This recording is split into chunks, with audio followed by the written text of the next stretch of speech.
Pak Kiai Muhyiddin, saya panggil dengan sebutan ahli atau saksi ahli gitu ya, Kiai. Mohon maaf mungkin bisa diceritakan dulu latar belakang kaitan dengan Kiai. Mungkin tadi sudah disampaikan menjabat sebagai wakil ketua ya Majelis Ulama Indonesia. Ini kaitannya sama berkaitan dengan fatwa Majelis Ulama Indonesia nomor 24 tahun 2017 sebenarnya. Walaupun di dalam surat dakwaan jaksa itu disebutkan nomor 24 tahun 2007. Tapi ini karena beliau lah pencetusnya, beliau juga pengkonsepnya, mungkin bisa dijelaskan masalah fatwa ini Kiai yang berkaitan dengan fitnah, namimah, yang lain hibah di medsos. Mungkin akar masalah atau kenapa fatwa ini kemudian ada, kemudian diterbitkan oleh Majelis Ulama Indonesia, apa yang melatar belakanginya? Bisa dijelaskan ahli? Terima kasih.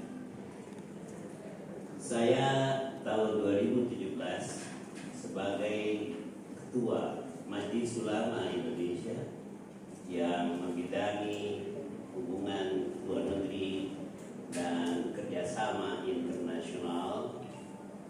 Kemudian sebelumnya saya juga menjabat posisi yang sama selama 5 tahun.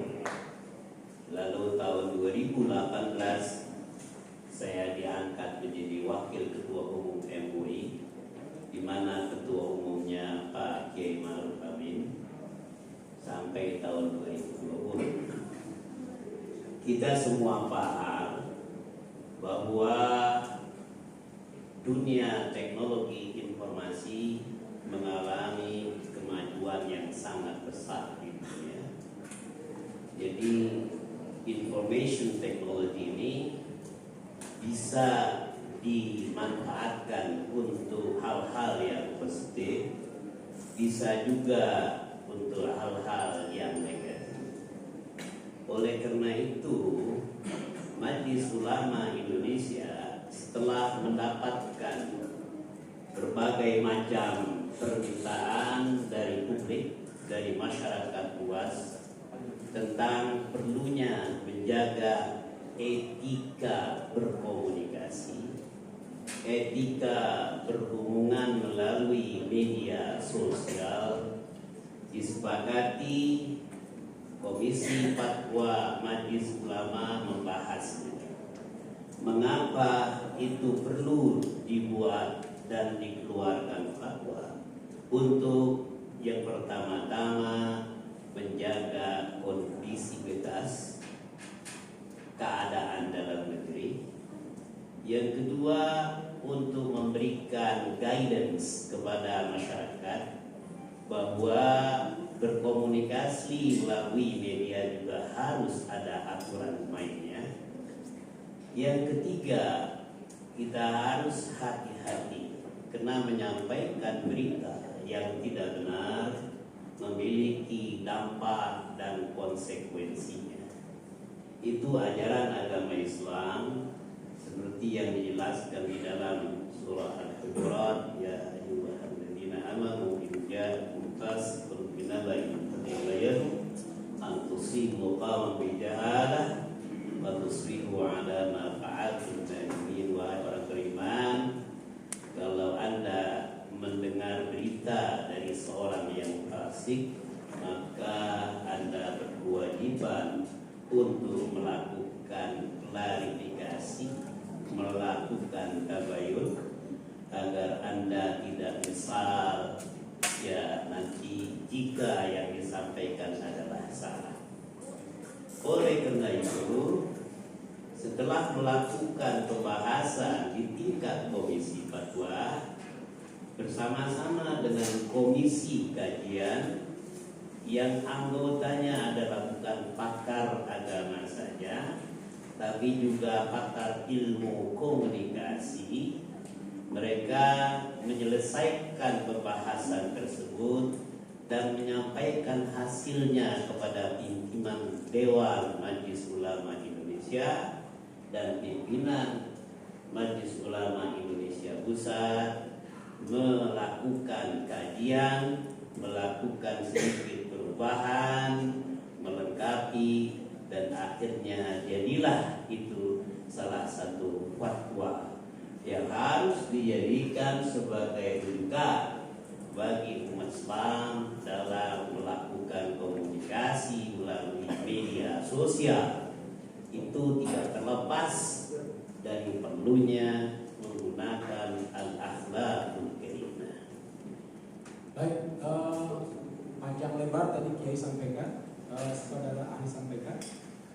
Tapi yang perlu saya garis bawahi, ada beberapa butir di dalam fatwa MUI itu ada anjuran untuk bertabayun seperti tadi saudara ahli sampaikan. Nah, kualitas tabayun atau apa yang harus dilakukan oleh seseorang bila mendengar tadi ada berita yang kemudian disampaikan dan diteliti dulu, baru diyakini kebenarannya, baru kemudian ada proses yang jalan. Nah, pertanyaan saya dalam konteks kasus Habib Bahar ini, bahwa apa yang disampaikan Habib Bahar melalui ceramahnya itu adalah suatu kebenaran, begitu.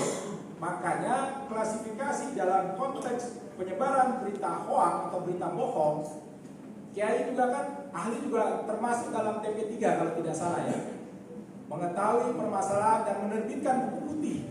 Kiai adalah timnya juga, bahkan pada saat bertemu dengan Jokowi, ahli juga hadir di sana dan disampaikan bahwa berita-berita yang berkaitan di media sosial berkaitan dengan pembunuhan 6 laskar FPI juga disampaikan langsung ke Presiden. Nah, apakah klasifikasi yang sudah disampaikan melalui ceramah Habib Bahar bahwa benar ada pembantaian, ada luka bakar, ada luka kulit kelupas, ada cabut kuku. Nah, apakah saudara ahli melihat ada kebohongan dalam ceramah itu? Terima kasih. Saya satu daripada tim TP3 yang dibentuk atas dasar sukarela dan tabayun untuk membantu pemerintah mencerahkan dan menjernihkan masalah pembunuhan 6 laskar FPI pada bulan Desember beberapa tahun yang lalu. Pimpinan kami, penasihatnya adalah Bapak Muhammad Amin Rais, ketuanya Bapak Abdullah Eha Mahwa, kemudian sekretarisnya adalah Bapak Marwan Batubara, dan saya juga beberapa pakar yang lain, ulama yang lain sebagai anggota. Pada saat itu kami berkorespondensi dengan kantor Presiden Republik Indonesia untuk minta waktu silaturahim menyampaikan hasil pemantauan TP3. TP3 dibentuk adalah tim pemantau peristiwa pembunuhan laskar FPI. Kami diterima oleh Bapak Presiden Jokowi, lalu didampingi oleh Bapak Sekretariat Negara Bapak Pratikno, lalu juga dihadiri oleh Bapak Menko Polhukam Bapak Mahfud MD. Pada saat itu kami menyampaikan kepada Bapak Presiden bahwa telah terjadi pembunuhan dan kami memiliki bukti-bukti konkret, dan itu kami sudah jadikan sebagai buku putih agar kiranya siapa saja yang ingin mengetahui kasus ini bisa menjadikan buku putih itu sebagai referensi rujukan. apa yang ditulis dalam buku putih itu sangat